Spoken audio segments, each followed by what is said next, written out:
مثنوی معنوی پیر روم،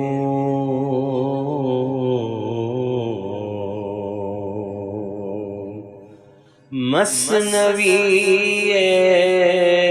معنوی پیر روم،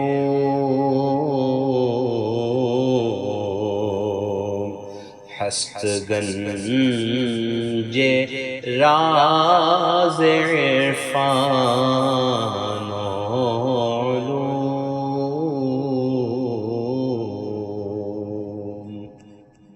بسم اللہ الرحمن الرحیم، الحمدللہ رب العالمین، والصلاة والسلام علی سیدنا و مولانا محمد سید الاولین والآخرین وعلی آلہ واصحابہ اجمعین، اما بعد۔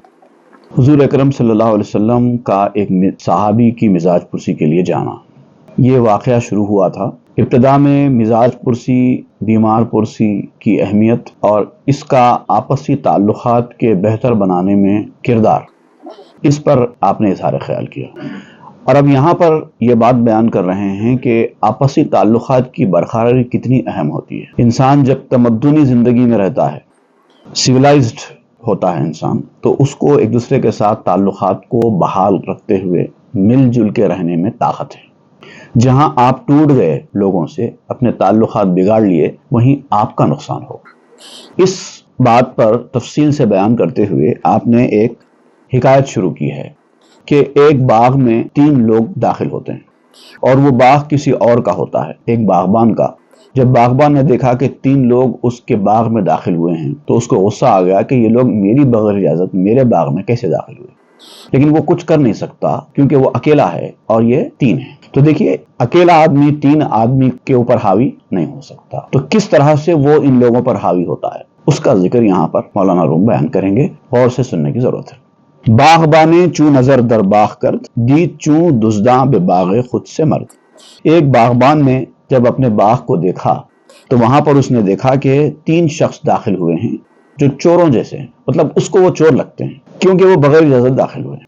تو بغیر اجازت کوئی بھی کام کرنا انسان کو اس شک میں مبتلا کرتا ہے کہ شاید یہ لوگ چور قسم کے ہوں گے جو باغ میں داخل ہوئے ہیں۔ یک فقیح ہو، یک شریف ہو صوفیے، ہر یک شوخ بدے لا یوفیے۔ لیکن وہ چور لوگ نہیں تھے، ایک فقیہ تھا، بہت بڑا عالم، فقہ کا ماہر۔ ایک شریف سے مراد یہاں پر سادات گھرانے کا آدمی ہے۔ کسی مقام پر سادات گھرانے کے آدمی کو سید کہتے ہیں، کسی مقام پر حبیب کہتے ہیں، کسی جگہ شریف کہتے ہیں، مختلف علاقے کے اعتبار سے مختلف نام ہیں ان کے۔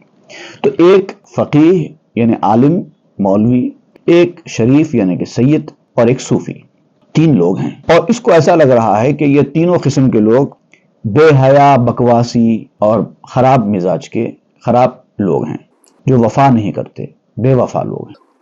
پریشان ہو گیا کہ میرے باغ میں یہ لوگ کیوں داخل ہو رہے ہیں۔ گفت با ایہاں مرا صد حجت است، لیک جمعن تو جماعت قوت است۔ اس نے دل ہی دل میں کہا کہ میں ان کو 100 دلیلیں دے کے یہاں سے دفع تو کر سکتا ہوں، لیکن یہ 3 لوگ ہیں، اکٹھے ہیں، اگر یہ لوگ میرے اوپر حاوی ہو جائیں، کیونکہ جماعت میں قوت ہے، جماعت میں قوت ہے، ٹیم میں قوت ہے، مل کر رہو تو کوئی تمہارا کچھ نہیں بگاڑ سکتا۔ اگر آپس میں لڑائیاں ڈال کر الگ الگ ہو جائیں گے تو کیا ہوگا، وہ اس حکایت میں بتایا جا رہا۔ تو اب یہ باغبان ناراض تھا ان 3 کے داخل ہو جانے سے اور ان کو نقصان پہنچانا چاہتا تھا، لیکن نقصان پہنچانے کے لیے ڈرتا تھا کیونکہ یہ تینوں ہے اور اکٹھے ہیں۔ اگر تینوں مل کر اس کے اوپر حملہ کر دیں تو یہ بیچارہ کچھ نہیں کر سکتا۔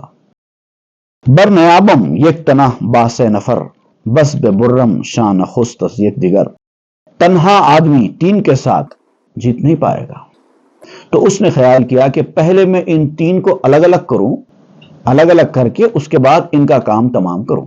ایک واقعہ بھی قدیم تاریخ میں آپ کو ملتا ہے کہ ایک باپ کے 3 بیٹے تھے، اس نے تینوں سے کہا کہ مل جل کر رہو، لیکن وہ آپس میں جھگڑتے تھے، تو اس نے ایک مثال دی تھی 3 لکڑیوں کی، تینوں لکڑیوں کا گٹھا بنا کر کہا تو توڑنے کے لیے، تو وہ ٹوٹ نہیں سکے۔ جب تینوں لکڑیوں کو الگ الگ کر دیا تو آسانی سے ٹوٹ گئے۔ ایک پرانی حکایت بیان کی جاتی ہے، اسی طرح کا یہ واقعہ ہے۔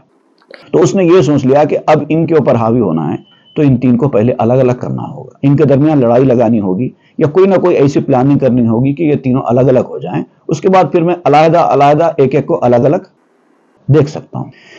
ہر یکیرا من بسوئے افغنم چونکہ تنہا شاہ کنم سر برکنم. میں ہر ایک کو ایک ایک جانب کر دوں گا. پہلے میں سب کو ایک ایک جانب کر دوں گا، پھر اکیلا اکیلا کر دینے کے بعد ان کا سر پھوڑ دوں گا. اس نے یہ پلاننگ کی.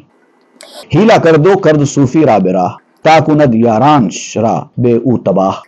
اس نے ایک پلاننگ کی، اور پلاننگ کرنے کے بعد صوفی کو ایک کام کے لیے بھیج دیا.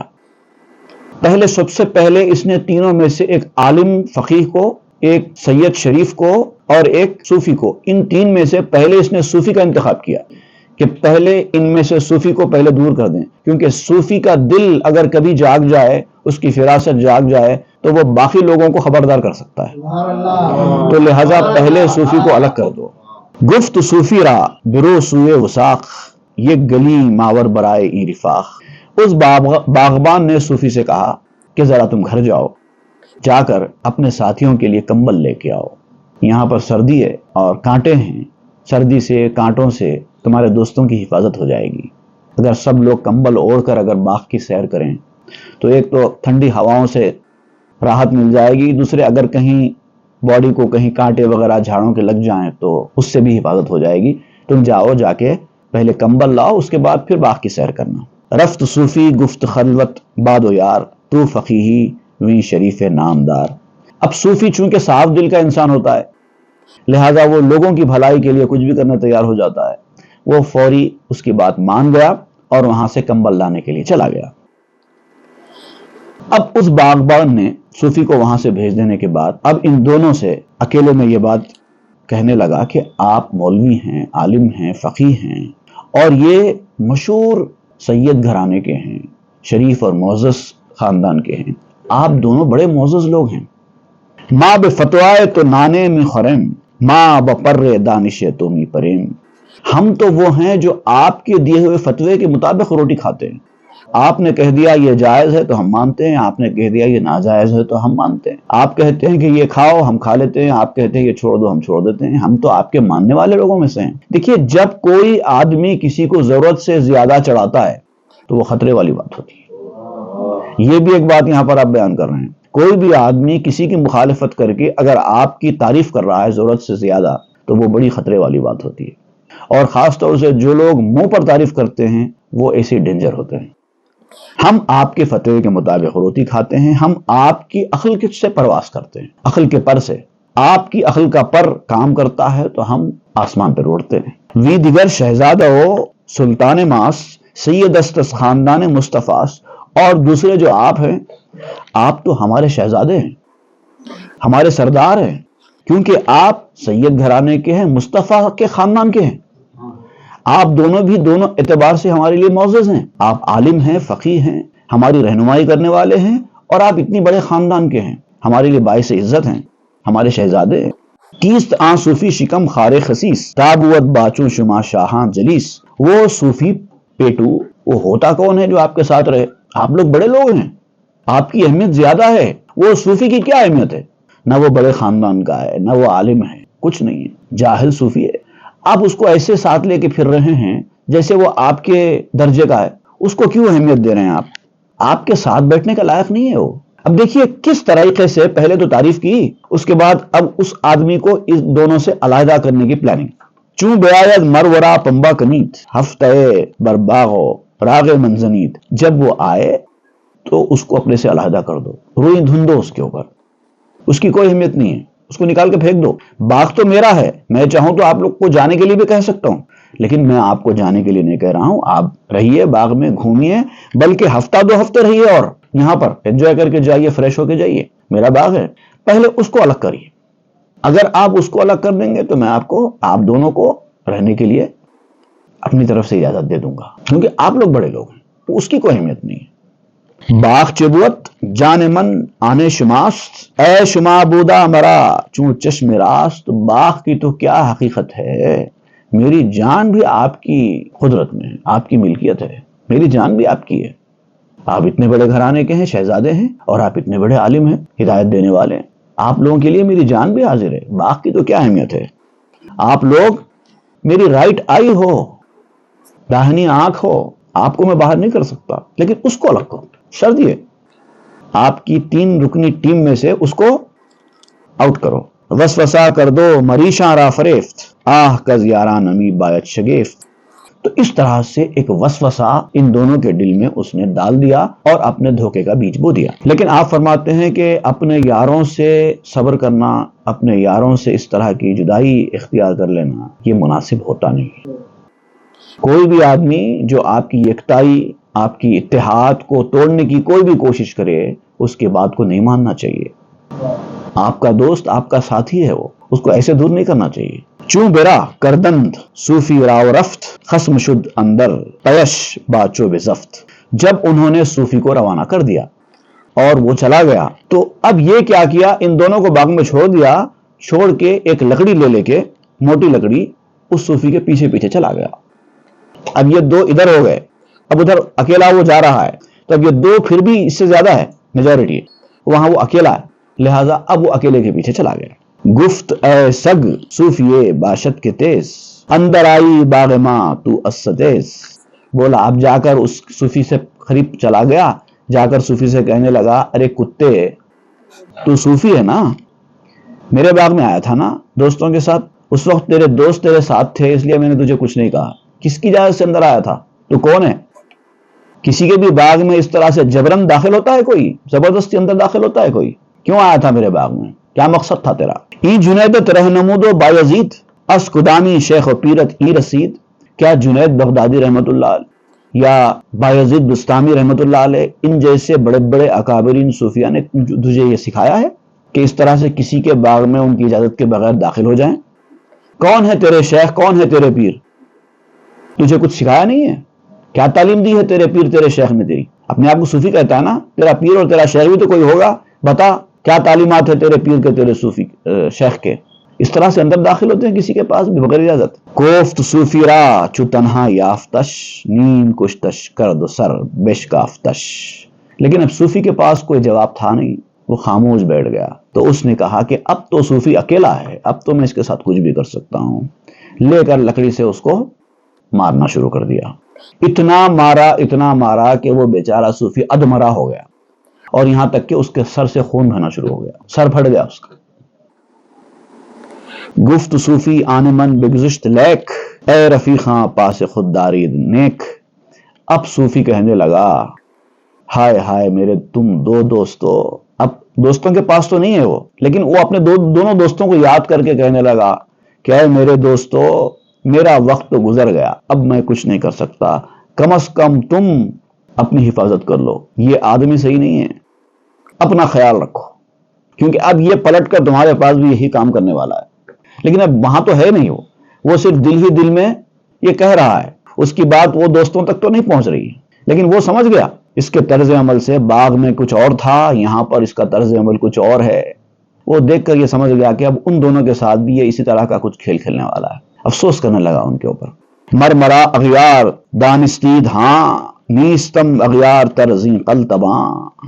اے میرے دونوں دوستو، تم نے مجھے غیر سمجھا، یہ بے غیرت ہے، اس سے زیادہ تو میں غیر نہیں تھا. اس بے غیرت کی بات تم نے مان لی اور مجھے دور کر دیا.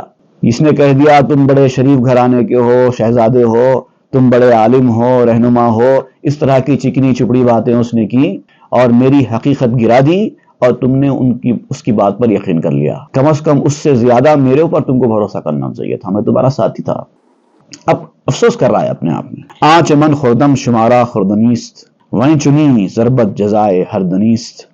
جو کچھ میں نے بھگتا ہے اب تم کو بھی بھگتنا ہے.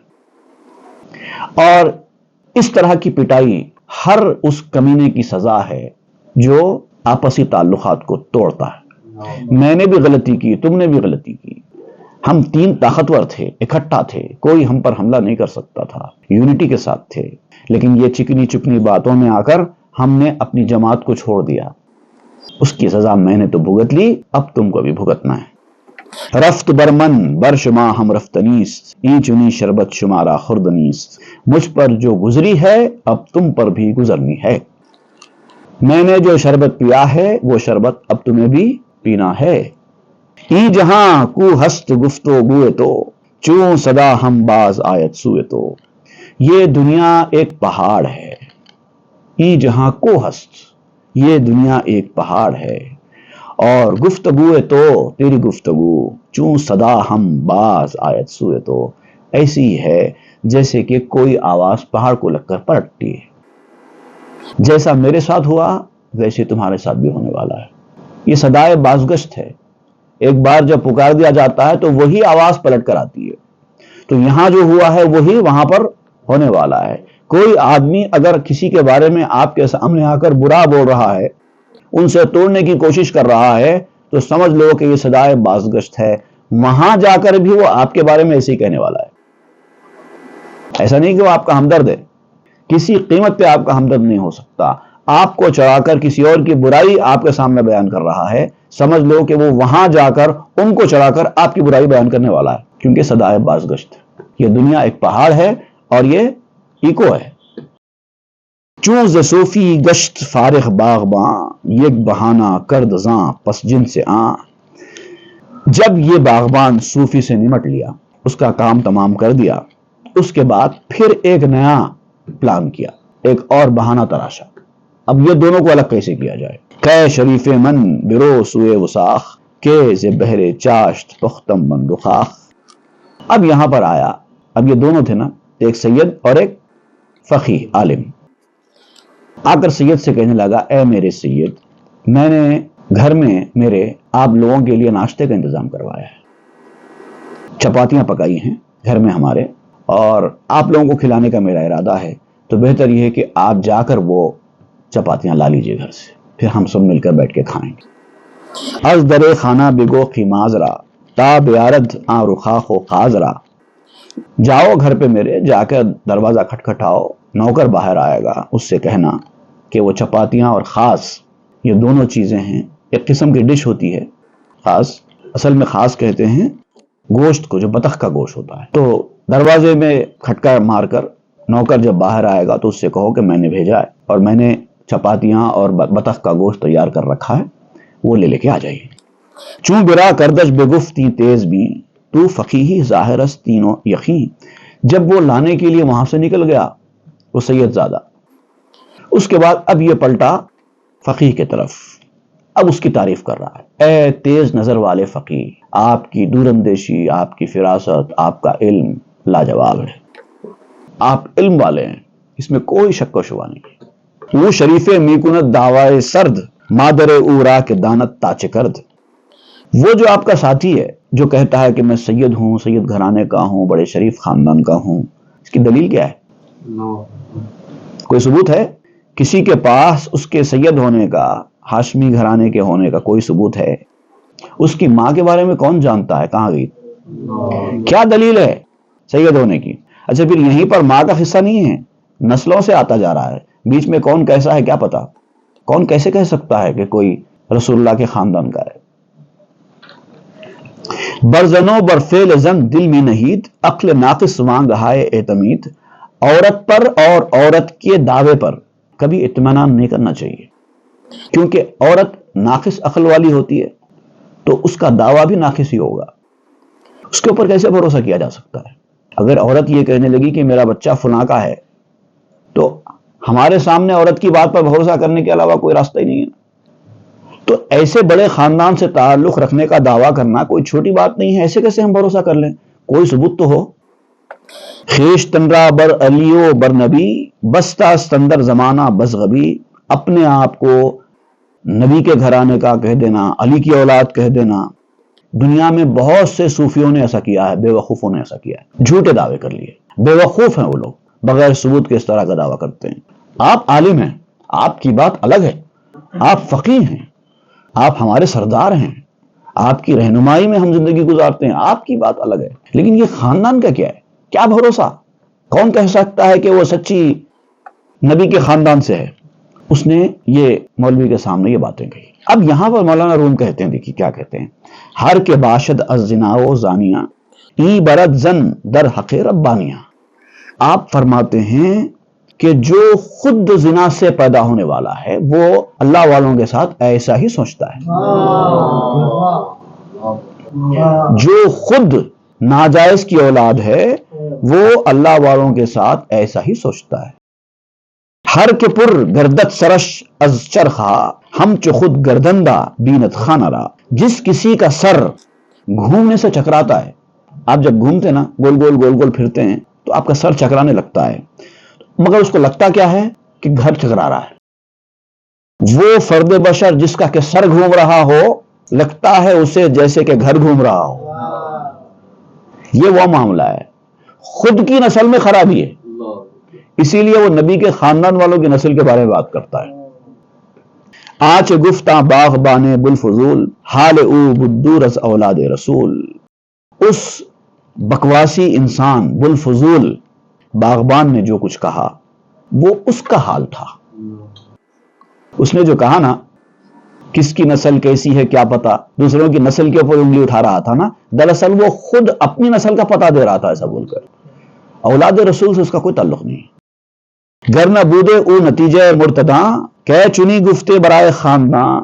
اگر وہ خود مرتدوں کا نطفہ نہ ہوتا، دین سے پھرے ہوئے لوگوں کے نطفے سے پیدا ہونے والا نہ ہوتا تو خاندان نبوت کے بارے میں ایسا خیال بھی نہیں کرتا. مطلب خرابی خود اس کے نسل میں ہے، اس لیے ایسا بول رہا ہے. خاند افسوں ہاں شنید آرا فقی در پیش رفتاں ستمگار صفی. اس طرح کے منتر اس نے پڑھے مولوی کے سامنے. انسان کی کہیں نہ کہیں کوئی نہ کوئی کمزوری ہوتی ہے. جب کوئی آدمی کسی کو چڑھاتا ہے تو وہ اتنا پھولونا سماتا ہے اپنے اندر کہ وہ ہر بات پہ یقین کرنے تیار ہو جاتا ہے. آپ تو ایسے، آپ تو ایسے. اگر آپ مسلسل کسی کے سامنے بولنے لگیں اس کے بعد وہ اتنا اس کے اوپر خوش ہو جاتا ہے کہ پھر اس طرح کی بے سروپا کی باتوں پر بھی یقین کر لیتا ہے. تو ایسے منتر پڑھے اس نے مولوی کے سامنے کہ مولوی کو اس کی باتوں کا یقین ہو گیا اور اس کے تابع ہو گیا. یہ بے وقوف مولوی اس کی باتوں میں آ گیا. گفت اے خر اندریں باغت کے خاند اس پیمبر دزدیت میراث ماند. جب اس سید کو باغ سے باہر کر دیا تو یہ سید کے پیچھے گیا. سید کے پیچھے جا کر سید کے کہنے لگتا ہے کہ ارے گدھے کیوں آیا تھا تو باغ میں؟ کس نے بلایا تجھے باغ میں؟ تو اپنے آپ کو سید گھرانے کا کہتا ہے، میں پیغمبر کی اولاد ہوں کہتا ہے. کیا اس طرح سے کسی کے گھر میں بغیر اجازت داخل ہونا کیا یہ وراثت میں ملا ہے تجھے پیغمبر سے؟ ویسا تو نہیں نا. تو پھر کیوں آیا تھا؟ شیر را بچہ ہمی مانت بدو تو با پیغمبر چمی مانی بگو. شیر کا بچہ تو شیر کے مشابہ ہوتا ہے، تو اگر تو پیغمبر کی اولاد سے ہے تو پیغمبر کی شباہت، ان کے کردار کی شباہت تیرے اندر ہونی چاہیے. رسول اللہ تو اس طرح نہیں کرتے تھے بغیر اجازت کسی کے گھر میں داخل ہو جائیں. اگر تو ان کی اولاد ہے، ان کے خاندان کا ہے، تو ان کے طریقے پر چلنا چاہیے تھا. کیا مشابہت ہے تیرے پیغمبر کے اندر؟ جو کام وہ نہیں کرتے تھے وہ کام تو کر رہا ہے. با شریف آں کرد آں دوں اسکجی کہ کند با آل یاسین خارجی. اب آپ مولانا روم یہ واقعہ بیان کرتے ہوئے کہتے ہیں کہ اس کمینے باغبان نے اس سید گھرانے کے شخص کے ساتھ جو سلوک کیا، ایسا سلوک کیا جیسے خاندان نبوت کے ساتھ کوئی خارجی کرتا ہے. اب وہ کیسا سلوک کیا آپ نے بیان بھی کرنا نہیں چاہا. سادات گھرانے کے فرد کے ساتھ اس نے جو سلوک کیا وہ سلوک کو آپ نے بیان کرنا بھی مناسب نہیں سمجھا. صرف یہ کہا کہ خارجی لوگ جس طرح کے سلوک کا اظہار کرتے ہیں اس خاندان کے فرد کے ساتھ وہی اس نے کیا. تاچکین دارند دائم دیوغول چون یزید و شمر با آل رسول. شیطان اور اس کے چمچے کیسا کینہ رکھتے ہیں، دل میں بغض رکھتے ہیں خاندان نبوت کے افراد کے ساتھ. کوئی نئی بات نہیں ہے، پہلے بھی ہوا ہے. یزید کا واقعہ دیکھو، شمر کو دیکھو کیا کیا ان لوگوں نے خاندان نبوت کے ساتھ. شد شریف از زخم آں ظالم خراب با فخی او گفت با چشم پراب. اس طرح سے سید اس کی ظالم کی مار سے تباہ ہو گیا، برباد ہو گیا، نہیں فناتوان ہو کے وہاں پر پڑ گیا. اب یہ دل ہی دل میں بچے ہوئے مولوی سے خطاب کرتے ہوئے، جیسا پہلے والے نے کیا تھا، دو دوستوں کا خیال کر کے کچھ باتیں کہی تھی، اب یہ سید بھی اس مولوی کا خیال کر کے دل ہی دل میں جو بات کہہ رہا ہے. پائیدار رکنوں کے مادی فرد کم چون دہل شو زخمی خربر شکم. اے میرے بچے ہوئے اکیلے ساتھی، اب تو اکیلا رہ گیا ہے. پھر بھی پہلے ہم دو تھے، اب تو اس نے ہم دونوں کو بھی الگ الگ کر دیا، اب تو اکیلا رہ گیا ہے، اب تیری شامت آ گئی ہے، اب تو ڈھول بن جا، یہ تجھے پیٹنے کے لیے آنے والا ہے۔ گر شریف و لائق و ہمدم نیم، آس چنی ظالم تو رامن کم نیم۔ اگر میں سید نہیں بھی ہوں، تیری دوستی کے لائق نہیں بھی ہوں، تیرا ساتھی بننے کے قابل نہیں بھی ہوں، خراب بھی ہوں تو کچھ بھی ہوں، لیکن اس ظالم سے تو اچھا ہوں، جس کی باتوں میں آ کر مجھے روٹی لانے کے لیے بھیج دیا گیا، بطخ کا گوشت لانے کے لیے بھیج دیا گیا، اس سے تو پھر بھی اچھا ہوں۔ مر مرا دادی بدی صاحب غرض، احمقی کر دی ترا بیس العوض۔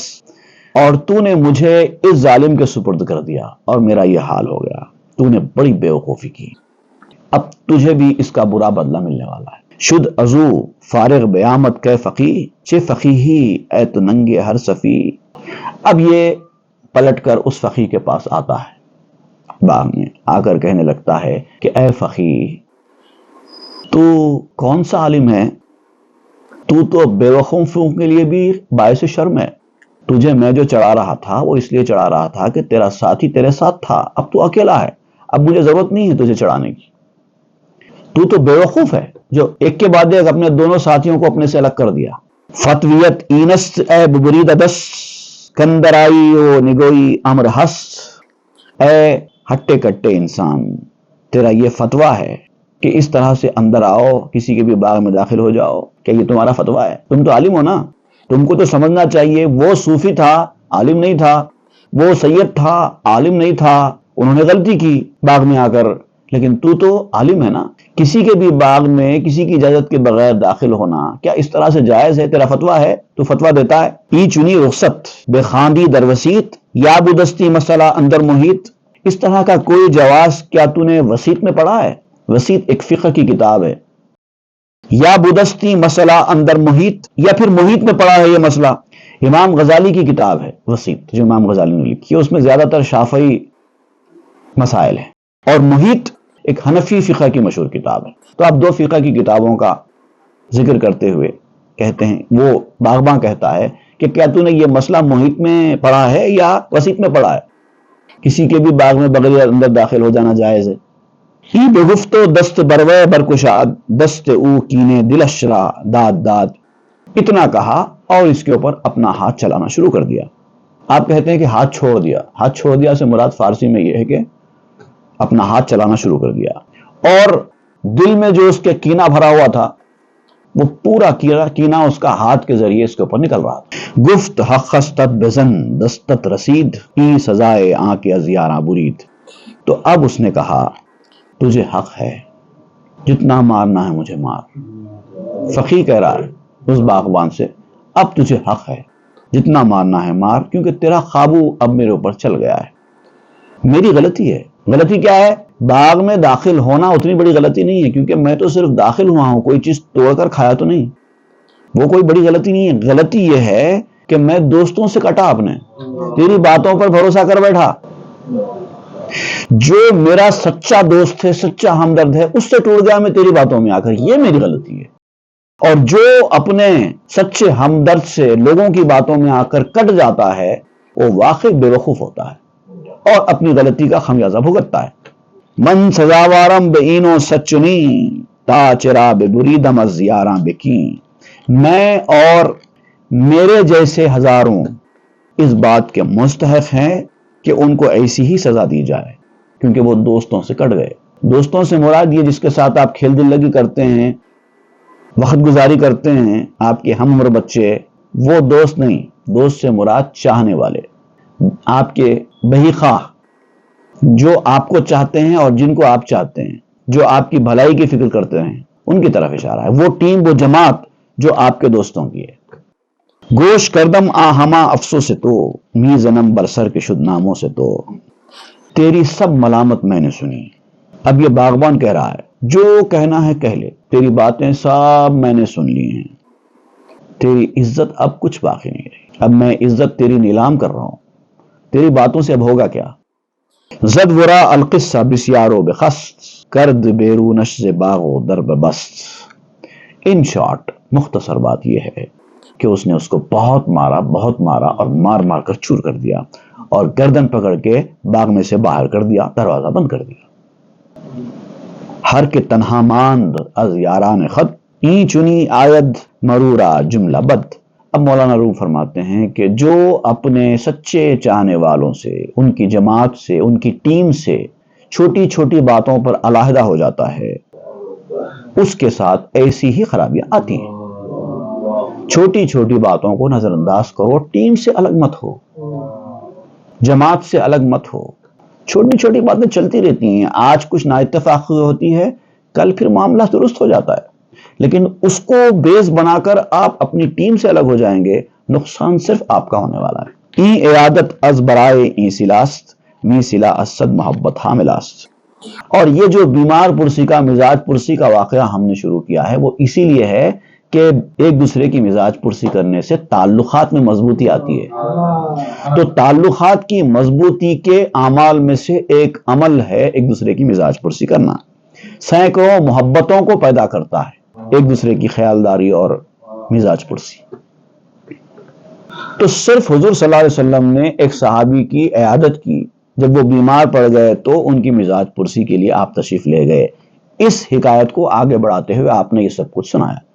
اب یہ واقعہ ابھی ختم نہیں ہوا ہے۔ حضور صلی اللہ علیہ وسلم جو صحابی سے ملاقات کے لیے آپ کے گھر تشریف لے گئے مزاج پرسی کرنے کے لیے، وہ واقعہ آئندہ بھی جاری رہے گا اور کچھ ایپیسوڈز تک جاری رہے گا انشاءاللہ۔ اب یہ آگے کیا ہوا حضور صلی اللہ علیہ وسلم کے جانے سے مزاج پرسی کے لیے، وہاں پر کیا ہوا، صحابی کے ساتھ کیا ہوا تھا، وہاں حضور نے کیا فرمایا، یہ ایک طویل سلسلہ انشاءاللہ چلے گا۔ صلی اللہ تعالی علی خیر خلق سیدنا محمد وآلہ وصحبہ اجمعین والحمدللہ رب العالمین۔ مثنوی معنوی پیر روم،